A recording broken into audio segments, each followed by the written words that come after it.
अस्सलाम वालेकुम, welcome welcome to women's corner. आज हम अपने किचन में बनाने जा रहे हैं मुहर्रम की स्पेशल रेसिपी चोंगे। तो इसके लिए मैंने यहाँ पे 2 कप आटा लिया है, 1.5 कप गुड़ का इस्तेमाल करेंगे। ड्राई फ्रूट आप कोई भी इस्तेमाल कर सकते हैं। मैंने यहाँ पे कटा हुआ पिस्ता, बादाम और यहाँ पे साथ मैंने नारियल ले लिया है। इसको भी मैंने यहाँ पे ग्रेट कर लिया है। नमक आप टेस्ट के मुताबिक लेंगे। मैंने तकरीबन 1/4 टीस्पून लिया है। इलायची पाउडर 1 टीस्पून। खसखस हम इसमें इस्तेमाल करेंगे 1/2 टीस्पून और साथ हमें चाहिए होगा ऑयल। सबसे पहले हम डो तैयार करेंगे। इसमें हम ऐड करेंगे नमक और साथ में यहाँ पर ऐड करूँगी तकरीबन 1 टेबल स्पून ऑयल। और अब हम यहाँ पर थोड़ा थोड़ा पानी ऐड करेंगे। थोड़ा थोड़ा पानी ऐड करके आपने एक अच्छी सी डो तैयार कर लेनी है।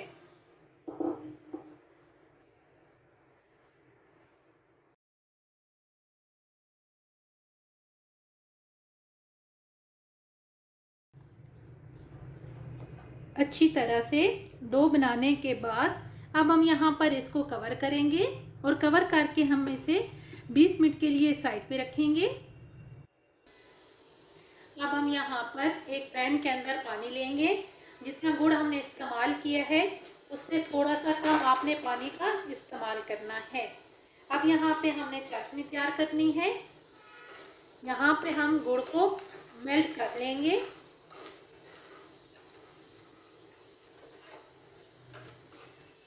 गुड़ तकरीबन मेल्ट हो चुका है।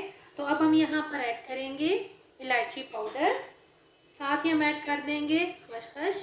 साथ ही हम ऐड कर देंगे तमाम ड्राई फ्रूट ताकि थोड़े से नरम हो जाएं। यहाँ पे अब हम इन्हें 2 से 3 मिनट के लिए कुक करेंगे। मीडियम फ्लेम पे आपने इन्हें कुक करना है।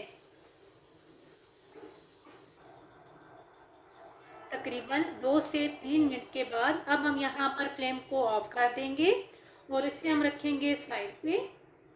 अब हम यहाँ पर आटा लेंगे और अब हम इसके पेड़े तैयार करेंगे।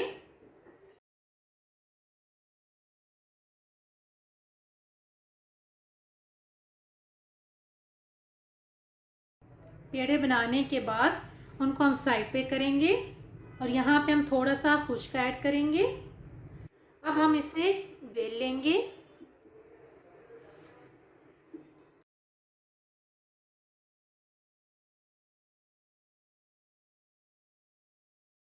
रोटी बेल लेने के बाद अब हम यहाँ पर फोक की मदद से इसमें होल करेंगे ताकि जो चाशनी है ये अच्छी तरह से इसमें जा सके।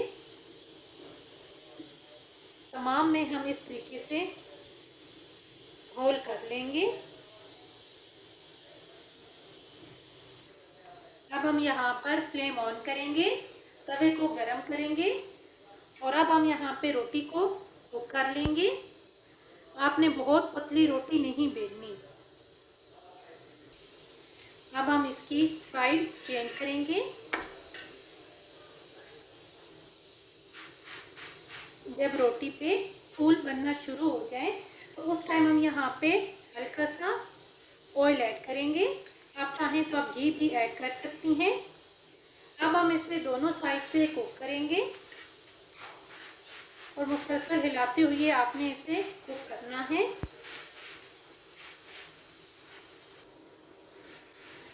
दोनों साइड से रोटी बन के बिल्कुल तैयार है और बाकी जो है उनको भी हम इसी तरीके से तैयार कर लेंगे।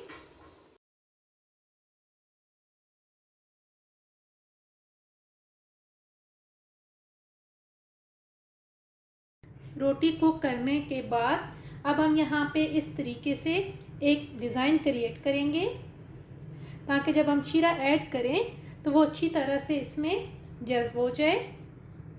तमाम रोटियों में हम इस तरीके से डिज़ाइन को क्रिएट कर लेंगे।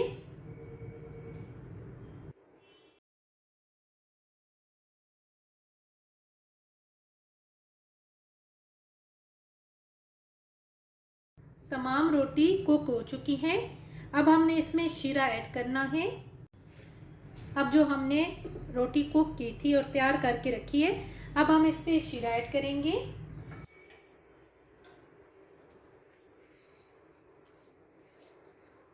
तमाम रोटियों पे हम शीरा ऐड कर लेंगे।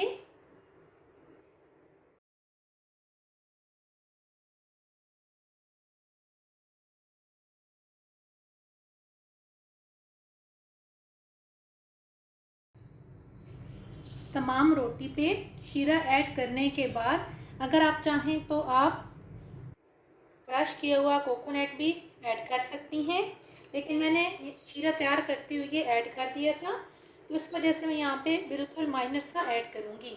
और अब हम यहाँ पर इसे कवर करके तकरीबन 10 मिनट के लिए रखेंगे। तकरीबन 10 मिनट के बाद हम इसका कवर उठाएंगे और अब ये बहुत ही नरम और सॉफ्ट बन के तैयार हुई है। अगर आपको ये वीडियो अच्छी लगे तो हमारे चैनल को सब्सक्राइब करें, लाइक करें और शेयर करें। अल्लाह हाफिज़। Subscribe to our channel by clicking the subscribe button. Click the bell button and enjoy the latest uploads from our channel.